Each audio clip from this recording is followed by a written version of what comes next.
Hello friends, welcome back to our channel. तो आज हम लोग हिंदी सीरीज़ के इस नेक्स्ट प्रैक्टिस सेट को देखेंगे, जिसमें महत्वपूर्ण क्वेश्चन है जो कि लोअर मेंस के लिए बहुत ही इंपॉर्टेंट क्वेश्चन। ठीक है, साथ ही साथ इसके 2 प्रैक्टिस सेट हो चुके हैं जो कि इसका लिंक डिस्क्रिप्शन में दे दूंगा, आप लोग उसको भी जाकर देख सकते हैं कि इंपॉर्टेंट क्वेश्चन है और ये लोअर मेंस के लिए बहुत ही इंपॉर्टेंट है। ठीक है, तो जो सिलेबस में दिया गया लोअर मेंस के उससे रिलेटेड ये क्वेश्चन सारे के सारे हैं और ये इसकी बुक से क्वेश्चन को लिया गया है। ठीक है, और जैसा आप लोगों को पता चल ही चुका होगा कि 21 अक्टूबर को इसका जो एग्ज़ाम होने वाला है, तो टाइम ज़्यादा है नहीं, तो इसलिए फटाफट रिवीजन करते हैं और ये उसी रिवीजन की अगली सीरीज अगली कड़ी है। ठीक है, तो पहला क्वेश्चन देखते हैं। पहला क्वेश्चन है, 2 व्यंजन जब एक साथ मिलते हैं तो क्या कहलाते हैं। ठीक है, अभी देखिए एक परिभाषा के रूप में ऐसे इस तरीके से पूछा जा सकता है कि चाहे वो संयुक्त व्यंजन हो या अल्प प्राण है, महाप्राण प्राण है या फिर अंतस्थ व्यंजन है, इसके परिभाषा पूछा जा सकता है। तो आप लोग इसको पढ़ के जरूर जाइएगा। तो देखिए, जब 2 व्यंजन एक साथ मिलते हैं तो उन्हें जो है उनके योग से निर्मित जो व्यंजन होता है उसे संयुक्त व्यंजन कहा जाता है। तो इसका ये पार्ट आंसर सही हो जाएगा। ठीक है, संयुक्त व्यंजन। संयुक्त व्यंजन कौन कौन से होते हैं, तो एक है तो छा। ठीक है, जो कि ये बना है का व्यंजन के नीचे बिंदी और डैश लगा होता है और ये शा। ठीक है, ये इसको दोनों के निर्माण, ये दोनों व्यंजन है, इसके निर्माण से ये छा बनता है, तो ये संयुक्त व्यंजन हुआ। इसके बाद दूसरा है त्रा। ठीक है, त्रा बनता है ता और रा से, ता और रा से। ठीक है, इसके बाद तीसरा व्यंजन है ज्ञा।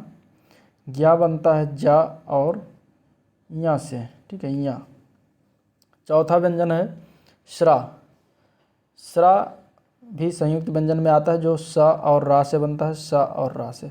ठीक है, तो इस तरीके से आपको ये भी याद रखना है कि कौन कौन से संयुक्त व्यंजन है। ठीक है, तो छ, त्र, ज्ञ और श्रा, ये 4 व्यंजन है जो संयुक्त व्यंजन कहलाते हैं। चलिए अगला क्वेश्चन देखते हैं। अगला प्रश्न है, निम्न में से कौन सा व्यंजन संघर्षी है। ठीक है, तो पहले संघर्षी का परिभाषा जान लेते हैं कि संघर्षी व्यंजन किसे कहते हैं। तो जिन वर्णों के उच्चारण में वायु का ना तो स्पर्श ध्वनियों के समान पूर्ण अवरोध होता है, ना ही स्वरों के समान निर्बाध प्रवाह, तथा वायु का निर्गमन जो है घर्षण के साथ होता है, उन्हें संघर्षी व्यंजन कहा जाता है। ठीक है, अब संघर्षी व्यंजन कहा जाता है या फिर इन्हें एक और नाम दिया गया है ऊष्म व्यंजन। ठीक है, ऊष्म संघर्षी व्यंजन। तो ये दोनों नाम सेम ही हैं और इसमें जो है 4 वर्ण आते हैं, सा, स और सा और हा। ये 4 वर्ण जो है ये ऊष्म संघर्षी व्यंजन कहलाते हैं। ठीक है, तो इसमें ऑप्शन अगर आप देखेंगे तो हा जो है ए पार्ट में है, तो आंसर इसका ए पार्ट हो जाएगा। हा जो है व्यंजन संघर्षी या ऊष्म संघर्षी व्यंजन है। ठीक है, क्योंकि इसमें जो है उच्चारण के समय वायु घर्षण करती हुई निर्गमित होती है। जैसे आप बोलेंगे सा सा सा हा, ठीक है, वायु जो है, हवा जो है घर्षण करती हुई निकल रही है मुँह से, तो इसी जिससे उष्मा उत्पन्न होती है, इसलिए इसे ऊष्म संघर्षी व्यंजन कहा जाता है। अगला क्वेश्चन देखते हैं। आजकल अनुशासन के अभाव में विद्यार्थियों में उच्च श्रृंखलता आती है, इसमें रेखांकित शब्द को शुद्ध करना। ठीक है, इसका जो ये रेखांकित शब्द उच्च श्रृंखलता, इसको बताना कि ये शुद्ध रूप क्या है या अशुद्ध है। ठीक है, यानी कि ये गलत लिखा हुआ है, तो इसका शुद्ध रूप जो हो जाएगा वो सी पार्ट में लिखा है। ठीक है, आंसर इसका सी पार्ट हो जाएगा। यहाँ पे जो है श्रा, आधा श्रा जो लिखा हुआ ये गलत है, ये नहीं लिखा जाएगा। इसमें छ के नीचे री का मात्रा लगाया जाएगा, तो ये सही होगा। ठीक है, अगला क्वेश्चन देखते हैं। तो पूछा गया कि निम्नलिखित वाक्य में से विशेषण पदबंध क्या है। ठीक है, अब एक वाक्य है, रोज कसरत करने वाले लोग स्वस्थ रहते हैं, इनमें बताना है कि विशेषण पदबंध क्या है। ठीक है, इस वाक्य में कौन सा जो है विशेषण पदबंध है। ऑप्शन में दिया गया है लोग स्वस्थ रहते हैं, लोग रोज कसरत करने वाले लोग, या ऑप्शन सी है रोज कसरत करने वाले, या फिर ऑप्शन डी है रोज कसरत।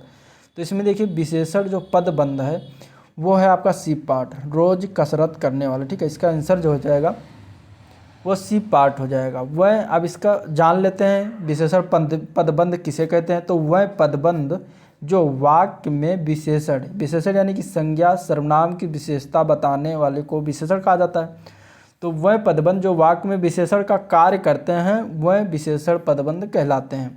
अब इसमें रोज कसरत करने वाले लोग स्वस्थ रहते हैं, इस वाक्य में जो ये वाक्यांश है रोज कसरत करने वाले, ये विशेषण पदबंध हो जाएगा इसका आंसर। ठीक है, परिभाषा के अनुसार। तो आप लोग इसको पढ़ के जाएगा इस तरीके से।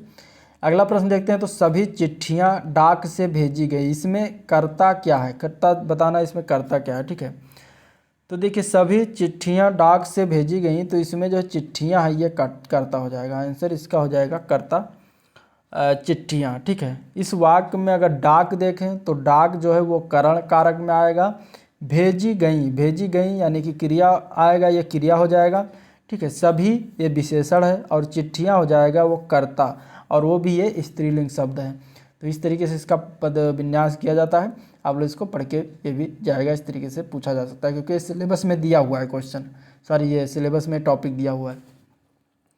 अगला प्रश्न देखते हैं। तो दीठ शब्द का जो है तत्सम रूप बताना है कि दीठ शब्द है उसका तत्सम रूप क्या होगा।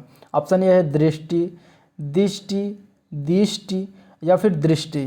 तो देखिए इसमें जो शुद्ध रूप है तत्सम रूप वो डी पार्ट सही है। आंसर इसका डी पार्ट हो जाएगा। दीठ का तत्सम रूप दृष्टि होता है, बाकी और जितने भी लिखा हुआ गलत तरीके से लिखा हुआ है।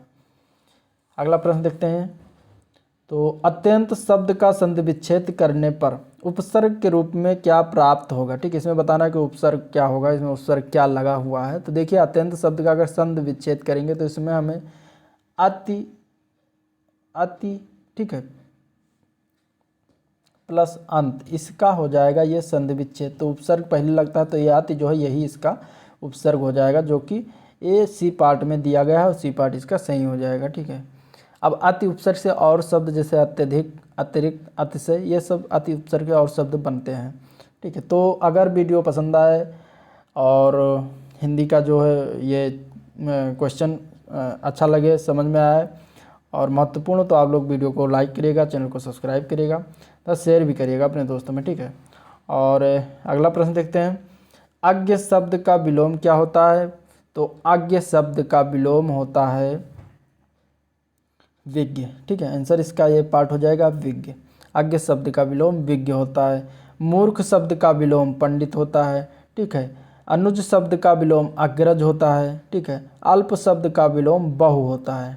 ठीक है, और अज्ञ शब्द का विलोम विज्ञ होता है। तो ये चीज़ें आपको याद रखनी है। एक विलोम शब्द भी पूछा जाएगा। अगला क्वेश्चन एक है पर्यायवाची से। खगेश शब्द का पर्यायवाची क्या होगा। ठीक है, तो खगेश शब्द जो है उसका पर्यायवाची क्या होता है। खगेश मीन्स पक्षी होता है। तो इसमें जो वैनते जो है वैनते, ये भी इसका पर्यायवाची होता है। तो खगेश का पर्यायवाची वैनते होता है। इसके अन्य पर्यायवाची में देखा जाए तो गरुण है, सरपार है, हरियाण है, नागांतक। ठीक है, खगेश मीन्स की गरुण होता है, नाट पक्षी होता है। ठीक है, तो ये चीज़ें हैं, इसका आंसर हो जाएगा वैनते। ठीक है, वासुदेव मीन्स श्री कृष्ण का ये पर्यायवाची है। ठीक है, और विद जो है विद जो है वो चंद्रमा का पर्यायवाची है। ये भी इंपॉर्टेंट है क्योंकि पूछा जा सकता है। और चंद्रमा के अन्य पर्यायवाची में देखें तो शशि है, चंद्र है, राकेश है, ये सारे जो है चंद्रमा के पर्यायवाची हैं। तो इसका आंसर जो है सी पार्ट सही हो जाएगा। पर्यायवाची जरूर देख के जाइएगा आप लोग। अगला प्रश्न देखते हैं। तो दोपहर के बाद का दिन क्या कहलाता है, ये बताना है। तो दोपहर के बाद का दिन जो है वो अपराह्न कहलाता है। तो आंसर इसका हो जाएगा बी पार्ट, अपराह्न। ठीक है, और दोपहर के पहले का दिन जो है पूर्वाह्न कहलाता है। ठीक है, दोपहर का समय जो है वो मध्याह्न कहलाता है। तो ये भी आपको याद रखना है। अगला प्रश्न है संधि विच्छेद से। द्वापिका संधि विच्छेद क्या होगा, ये पूछा गया है क्वेश्चन में। तो द्वापिका संधि विच्छेद अगर करेंगे तो इसका आ जाएगा दो प्लस अपी, यानी कि इसका बी पार्ट आंसर सही हो जाएगा। दो प्लस अपी, इसमें कौन सी संधि है। तो इसमें जो है अयाद संधि है। क्यों, क्योंकि इसमें अ प्लस आ मिलता है। ठीक है, इसमें अ मिल रहा है और इसमें आ मिल रहा है, तो इसका अ और आ मिलके आओ हो जाता है। तो ये सब अयाद संधि के एग्जाम्पल हैं। ठीक है, अगला क्वेश्चन है विशेषण और विशेष के योग से कौन सा समास बनता है। ठीक है, तो ये देखिए अब ये सीधा परिभाषा पूछ लिया, विशेषण और विशेष के योग से कौन सा समास बनता है। तो देखिए इसका मैंने जो है सीरीज जो प्रैक्टिस सेट 2 जब कराया था तो उसमें मैंने समास के बारे में डिस्कशन किया था। तो इसमें जो ये कर्मधारय समास का ये परिभाषा है। तो आंसर इसका सी पार्ट सही हो जाएगा, कर्मधारय समास। ठीक है, और इस समास में जो उत्तर पद जो नहीं, यानी कि बाद का पद जो है प्रधान होता है और पूर्व पद तथा उत्तर पद में विशेष और विशेषण का संबंध होता है। जैसे चरण कमल, ये कर्मधारय का उदाहरण है। अब इसका अगर हम विन्यास करेंगे तो कमल के समान चरण, ठीक है, जैसे चंद्रमुख, चंद्र के समान मुख, महादेव महान है जो देव, ये सारे कर्मधारय समास के एग्जाम्पल हैं। तो समास जरूर पढ़ के जाएगा, इंपॉर्टेंट है, एक क्वेश्चन पूछा जा सकता है।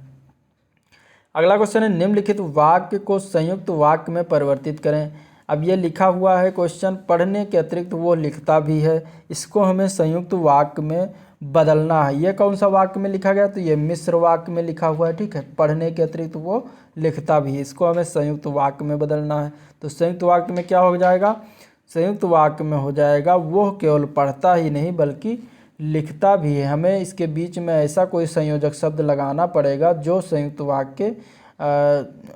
वाक्य में आता है, ठीक है। अब जैसे और है, तथा है, किंतु, परंतु, बल्कि, ये सब है, तो ये सब इस तरीके से इसको बनाना पड़ता है। अब देखिए इसमें ऑप्शन में देख लेते हैं, तो वह पढ़ाई लिखाई कर लेता है, ये देखिए संयुक्त वाक्य का उदाहरण नहीं है। वो पढ़ाई लिखाई करता रहता है, ये भी नहीं उदाहरण है, ठीक है। दिए वाक्य में परिवर्तन संभव नहीं है, तो इसको तो रखा जा सकता है। चौथा देख लेते हैं, वो केवल पढ़ता ही नहीं बल्कि लिखता भी है, इसमें जो बल्कि आया है, बल्कि, ये संयुक्त वाक्य का उदाहरण है। तो इसका आंसर जो है डी पार्ट से हो जाएगा। इस तरीके से इसको एलिमिनेट करा जाता है। अगला प्रश्न देखते हैं, निम्नलिखित वाक्यों में कौन सा शुद्ध वाक्य है, ये बताना है। वह सब प्रकार के दोषों से विहीन है, वह सब दोषों से विहीन है, ठीक है। और इसके बाद वह सब प्रकार के दोषों से मुक्त हैं, वह सभी ही दोषों से मुक्त है, तो सभी ही तो ये वैसे गलत हो जाएगा। वह सब दोषों से हीन है, ये भी गलत हो जाएगा। वह सब प्रकार के दोषों से विहीन है, ये भी विहीन नहीं होता, ये भी गलत हो जाएगा। तो इसमें एक ऑप्शन बचा सी पार्ट, जो कि सही हो जाएगा। वह सब प्रकार के दोषों से मुक्त हैं, ठीक है, दोषों से मुक्त होते हैं, विहीन, हीन ये सब नहीं होते हैं, ठीक है। तो आंसर इसका सी पार्ट सही हो जाएगा। चलिए अगला प्रश्न देखते हैं। मुहावरा है, मुहावरा का अर्थ बताना क्या होगा। एक मुहावरा जरूर पूछा जाएगा, आप लोग मुहावरे को पढ़ लीजिएगा।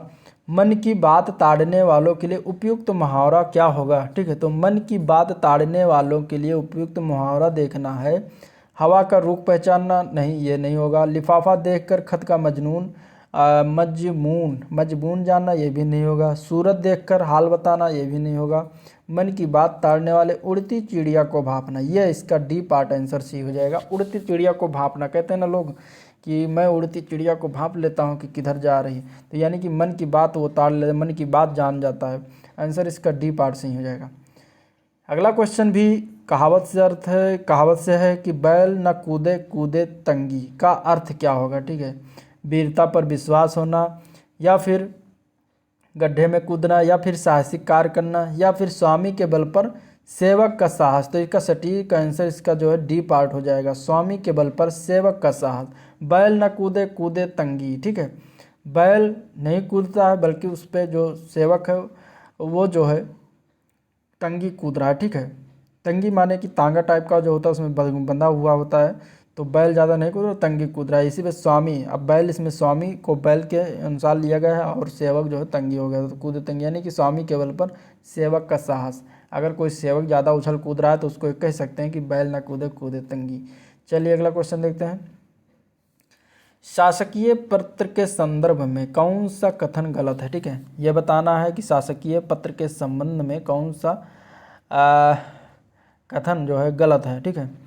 तो इसमें जो है पत्र के सबसे ऊपर पत्र संख्या लिखते हैं, ठीक है।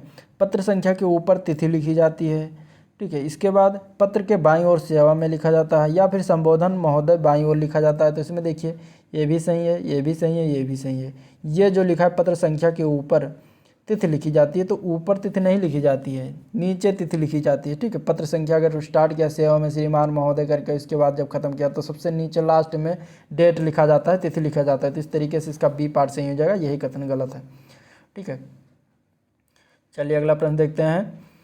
किसी अधिकारी को पत्र लिखना हो तो संबोधन किया जाता है। क्या संबोधन किया जाता है? किसी अधिकारी को पत्र अगर लिखना है तो संबोधन किया जाता है प्रिय मित्र, माननीय महोदय, पूजनीय, प्रिय आत्मज। देखिए प्रिय मित्र होगा नहीं क्योंकि मित्र को लिखेंगे तो प्रिय मित्र लिखेंगे। प्रिय आत्मज ये भी नहीं होगा क्योंकि अपने प्रियजनों यानी कि अपने फैमिली में लिखेंगे तो आत्मा लिखा जाएगा। पूजनीय तो गुरुदेव जैसे टाइप के लोग को लिखा जाएगा तो पूजनीय लिखा जाए, तो इसमें आंसर इसका हो जाएगा माननीय महोदय। अधिकारी को पत्र लिखने में माननीय महोदय का प्रयोग किया जाता है, ठीक है। और अगर जैसे इसमें पूजनीय में पिता को पत्र या गुरु को पत्र लिखा जाता है तो पूजनीय लिखा जाता है। आत्मज में जो अगर पुत्र को लिखा जाता है पत्र तो उसमें संबोधन किया जाता है प्रिय आत्मज, ठीक है। और गुरु जी को अगर लिखा जाता है पत्र तो उसमें संबोधन किया जाता है आदरणीय। तो ये चीज़ें आपको डिफरेंस याद रखनी होगी क्योंकि इस तरीके से क्वेश्चन पूछा जा सकता है। चलिए लास्ट क्वेश्चन इस वीडियो का, तो पंजाबी, राजस्थानी, हरियाणवी और ब्रज में प्रभावित साहित्यिक खड़ी बोली या दहलवी से किस हिंदी का विकास हुआ है, ठीक है। इसमें बताना है। एक क्वेश्चन ये हिंदी या फिर बोली से आएगा ज़रूर, तो आप उसको बोली जितने भी हैं उसको पढ़ के जाइएगा। तो देखिए किस हिंदी का विकास हुआ है, तो मानक हिंदी का विकास हुआ इससे सबसे, तो आंसर इसका बी पार्ट हो जाएगा, मानक हिंदी, ठीक है। मानक हिंदी या परिनिष्ठित हिंदी इसको कहा जाता है। अगर कहीं मानक नहीं मिला, अगर ऑप्शन में परिनिष्ठित दे दिया तो इसको भी जानिएगा, मानक हिंदी या परिनिष्ठित हिंदी या फिर स्टैंडर्ड हिंदी इंग्लिश में इसको कहा जाता है। तो ये था आज का ओवरऑल सेशन या वीडियो जिसमें प्रैक्टिस सेट महत्वपूर्ण क्वेश्चन थे हिंदी के। और अगर वीडियो पसंद आया हो तो लाइक करिएगा वीडियो को, चैनल को भी सब्सक्राइब कर लीजिएगा। मिलते हैं अगले प्रैक्टिस सेट नंबर 4 में, तब तक के लिए थैंक यू, धन्यवाद।